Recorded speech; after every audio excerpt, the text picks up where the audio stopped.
hope this works. Well, it's after the holidays,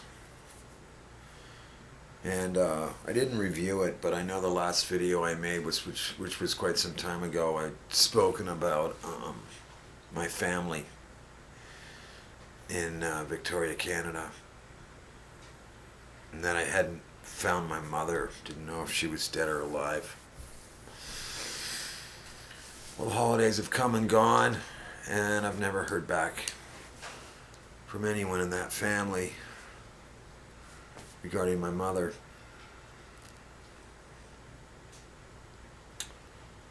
Oh, there were all kinds of things I was going to say about my family, but what's the difference?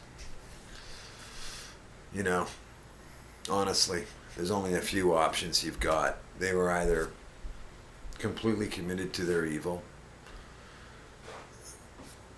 or they were paid off, or someone came around with a CSIS badge or an NSA badge or something and told them that I was some kind of threat, some terrible person or something. But they weren't allowed to tell me why I was being investigated.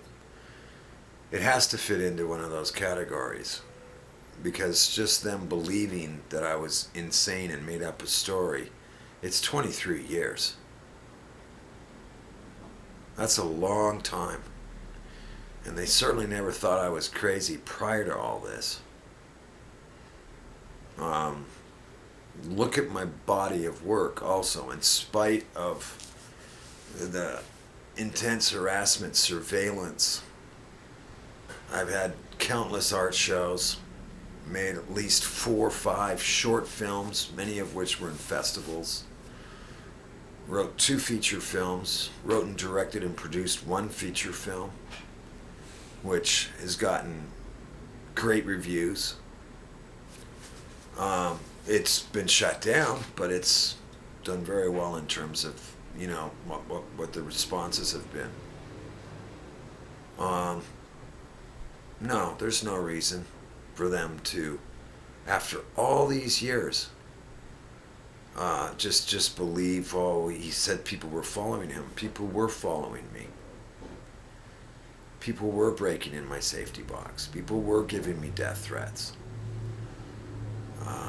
I had a tape-recorded conversation with my 4-year-old son from October '95, where he is on that tape, crying, telling me he can't talk to me because a man is going to hurt him.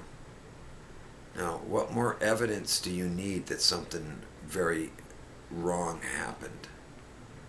Whatever nefarious activities my ex-wife was involved in.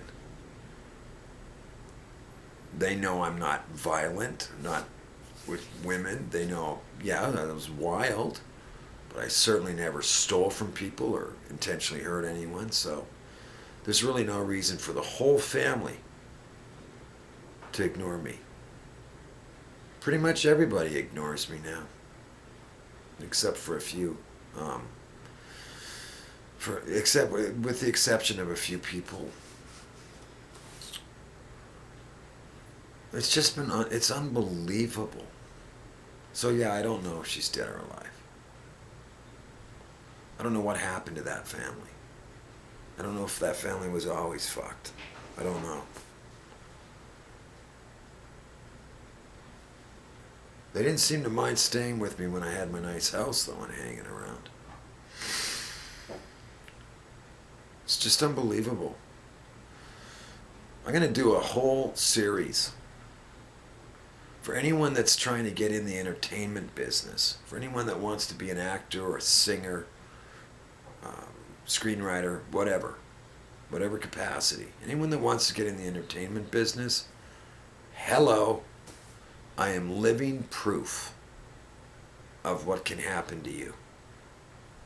And they can do this to anyone for no apparent reason. As I'd said before, yes, I was somewhat of a wild guy, but I was never a drug addict.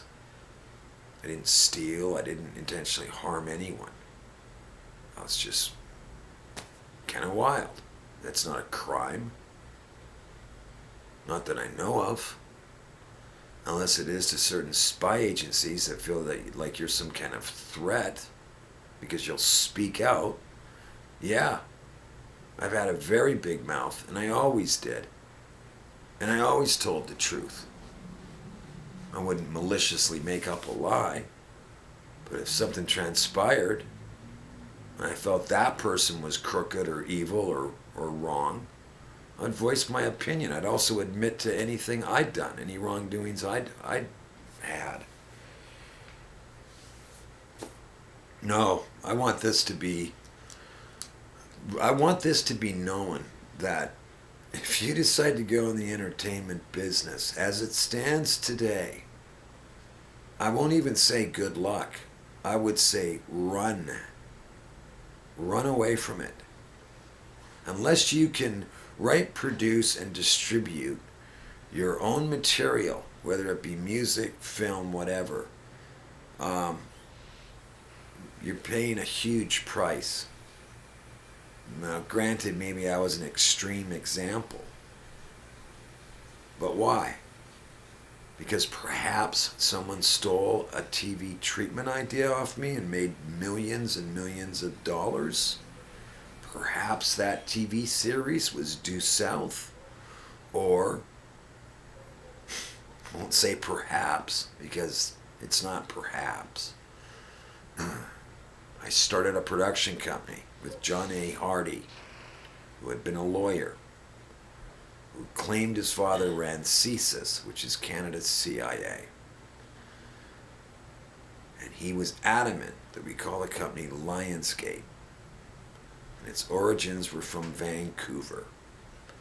And he had raised money off people from the Vancouver Stock Exchange, which was still in existence then, and then it was subsequently shut down because it was in violation of so many different inside trading laws and whatnot.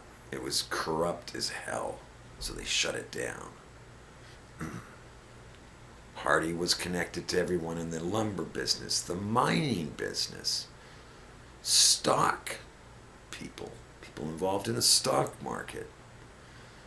So Lionsgate is attributed to a guy called Frank Justra, who's from Vancouver, who made his money in the stock market and mining companies. Gee, what a coincidence. John Hardy told me in April or May of 1996 to keep my mouth shut about my children or I was dead. I was being followed then 24/7, harassed, death threatened, blacklisted, I mean, you name it. I had every kind of crazy surveillance you can imagine. Most of it I kept to myself because I knew it sounded absolutely crazy. Such as someone breaking in the place where you're staying when you have the only key apparently, and you come home to find all the furniture moved around. What, do you think I was so stupid as to tell anyone? How could I? They'd just say I was having a nervous breakdown. So I fought. I'd make notes. I'd take photos of where furniture was before I left. So I knew beyond a shadow of a doubt that someone was coming in and moving things around. Why, you might ask? Well, just think about it.